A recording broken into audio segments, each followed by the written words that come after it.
গল্প শোনার আবদার আমরা প্রত্যেকেই ছোটবেলায় কখনো না কখনো কারোর কাছে করে এসেছি, আর এখন সেই আবদার হয়তো কেউ না কেউ মেটাচ্ছিও। এই ওটিটি এআই এর যুগেও এর অ্যাট্রাকশন অনুভূতি সত্যিই আলাদা। তাই তো সানডে সাসপেন্স, গপ্প মিডের ঠেক আজও আমাদের মধ্যে এখনও এত জনপ্রিয়। তো এবার একটা এরকমই এক্সপিরিয়েন্স নেওয়া যাক। তাহলে চলুন আজও শুধু শোনার মাধ্যমে চোখের সামনে ফুটিয়ে তুলি এক গল্পকে। Please welcome on stage mister Amitabh Gupta. নমস্কার। আজ এই পুনর্ভব অনুষ্ঠানে আপনাদের সবাইকে প্রণাম জানিয়ে আমার আজকের নিবেদন 3 অধ্যায়। আবহ যন্ত্রসঙ্গীত পরিচালনা, প্রযোজনা ও ভাষ্যে আমি অমিতাভ। যে চরিত্রগুলো আজ আপনাদের সঙ্গে কথা বলবে, আসুন তাদের সাথে আলাপ করে নিই। প্রথম অধ্যায়ে আমার বাংলার মাস্টারমশাই নীরেন্দ্রনাথ চক্রবর্তীর অমলকান্তি। দ্বিতীয় অধ্যায়ে আমার সৃষ্ট চরিত্র অঙ্কনা। তৃতীয় অধ্যায়ের চরিত্র আমরা সবাই, আমি, আপনি, আমরা সবাই। প্রতিটি শিল্পী করতালি ভালোবাসে, তাই প্রতিটি অধ্যায়ের শেষে করতালি পেতে আমার ভালোই লাগবে। স্কুলের দিনগুলো আমার কাছে একটা দরজার ওপারে ফেলে আসা পৃথিবীর মতো। কোথায় যেন একটা ব্যথা, একটা চিনচিনে ব্যথা। সেই ক্লাসঘর, বন্ধুরা, কখনো কখনো হঠাৎ মনে হয় আজ কোথায় তারা। শুরু করছি আমার প্রথম অধ্যায়, স্কুল বেলা। আমার ব্যথা যখন আনে আমায় তোমার দ্বারে,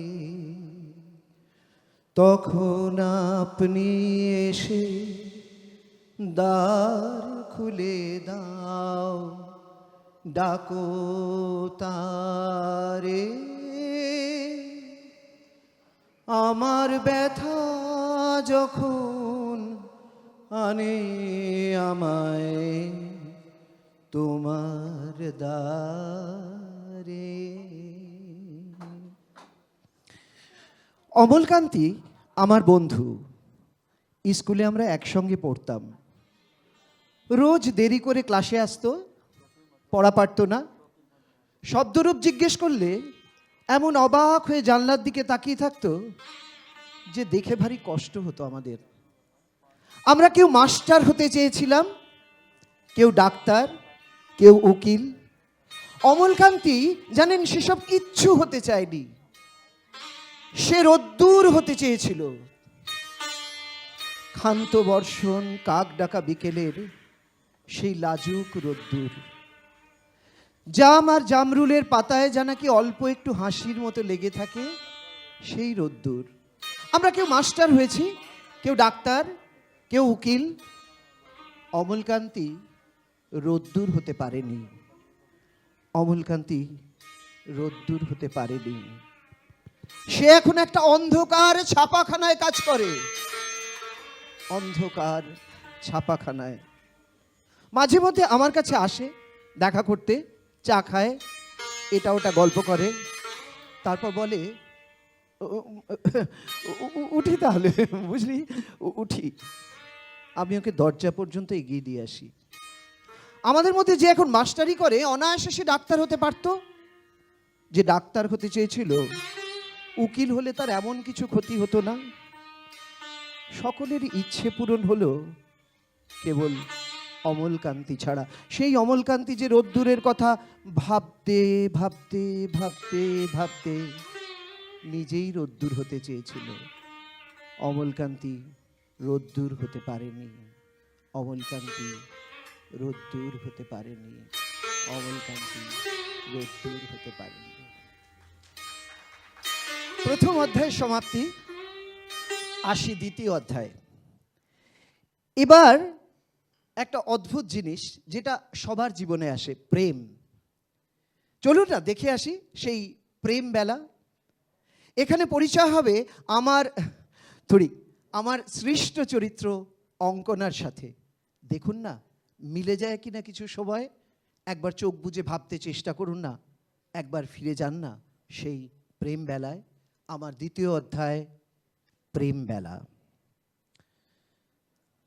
আমার হিয়ার মাঝে লুকিয়েছিলে, দেখতে আমি পাইনি তোমায়, দেখতে আমি পাইনি। বাহির পানে চোখ মেলেছি, বাহির পানে আমার হৃদয় পানে চাইনি।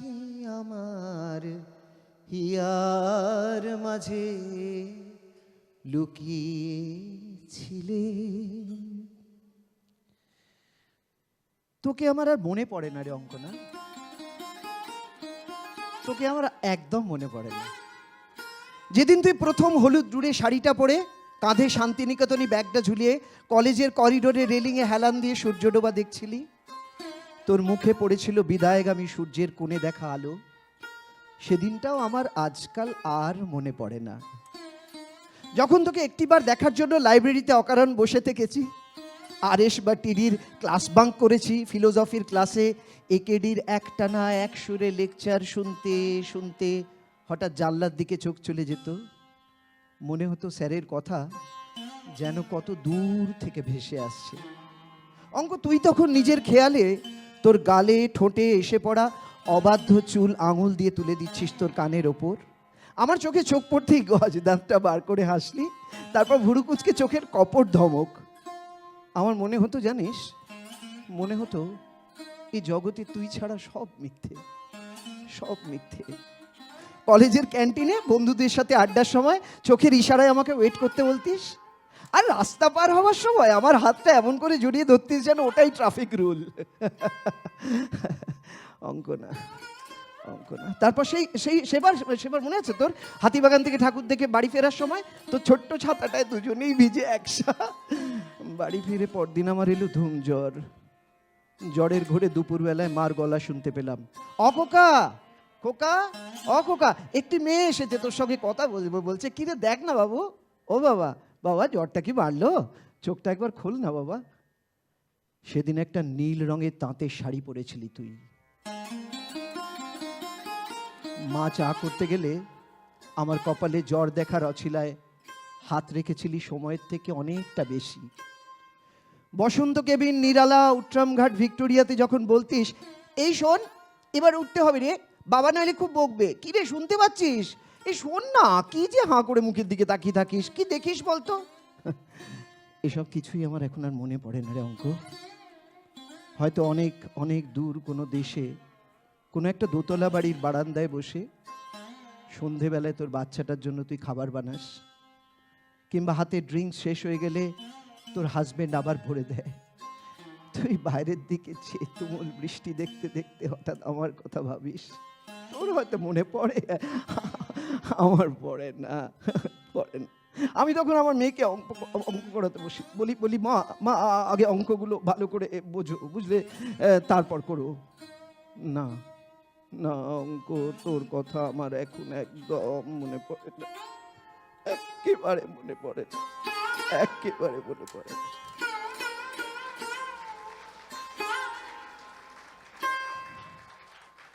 এবার তৃতীয় ও শেষ অধ্যায়।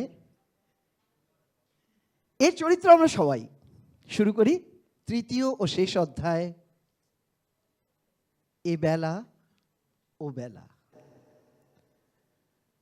শোনো গো দক্ষিণ হাওয়া,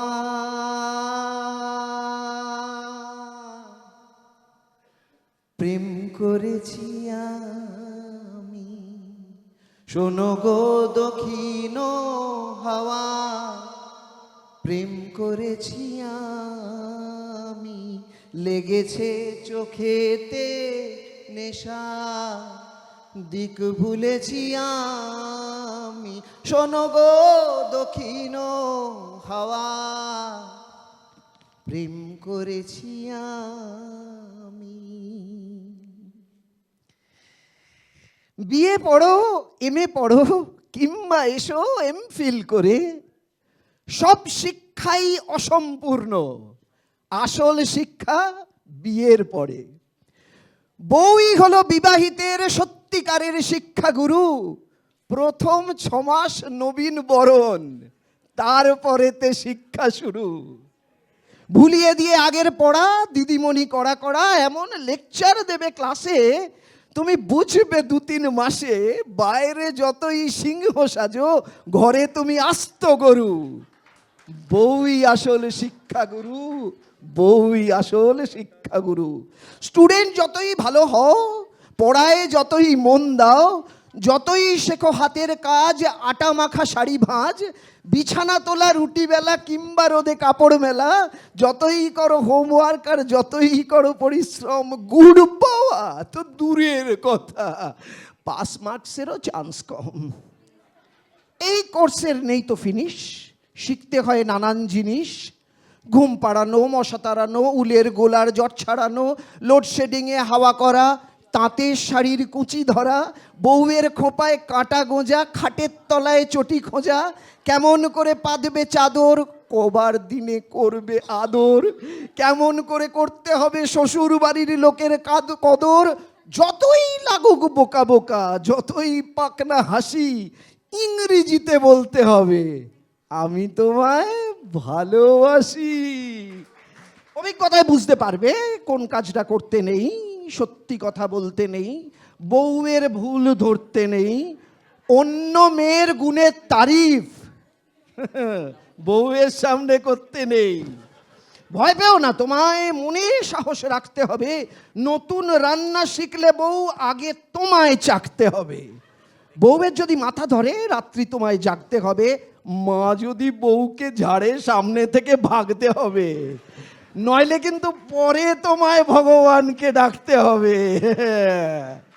জন্মদিন আর বিয়ের তারিখ অবশ্যই রাখবে মনে, ঘুমের থেকে উঠলে বউ উইশ করবে কানে কানে, তারিখ দুটো ভুললে তোমায় কিন্তু ভুগতে হবে, ভেবো না সে রাত্রে তোমায় শোবার ঘরে ঢুকতে দেবে। বাড়বে ঝিকে, বাড়বে ঝিকে, যখন তার সখীর সঙ্গে চলবে আলাপ, পুরুষ মানেই হৃদয়হীন, সব পুরুষের স্বভাব খারাপ। বিয়ে করে ওনার নাকি জীবন খানাই ব্যর্থ হলো, পড়েছিলে ওর হাতে তাই তোমার জীবন বর্তে গেল। হতাশাতে হয়তো তুমি ভাববে তখন মনে মনে, পরস্পরের ইচ্ছা পূরণ এটাই শুধু বিয়ের মানে। নিয়ম মেনেই সূর্য যেদিন অস্তা চলে যাবে, বারান্দাতে সাঁঝে তাকে দেখবে অন্যভাবে। একাকিত্বের আধার যখন মনে ধরায় ভয়, জরাগ্রস্ত শরীর যখন তোমার বাধ্য নয়, প্রদীপ নিয়ে যখন সে তোমায় খোঁজে অন্ধকারে, তোমার গায়ে চাদর দিয়ে সে হয়তো বলতে পারে, এই মানুষটাকে মানুষ করা আমার সাধ্য নয়। ভর দিয়ে তার কাঁধে হাতে ঘরের দিকে যেতে যেতে তুমিও হয়তো ভাববে মনে, আবার যদি জন্ম পাই, আবার যদি বিয়ে করে বেলতলাতে আবার যাই, ফাটুক মাথা তবু আমি শিক্ষাগুরু তোমায় চাই। তোমার থেকে নতুন করে আবার সব শিখতে চাই, তোমার থেকে নতুন করে আবার সব শিখতে চাই। মুক্তা যেমন শুকতির মুখে, তেমনি আমাতে তুমি, আমার পরাণে প্রেমের। Thank you Amitabh the.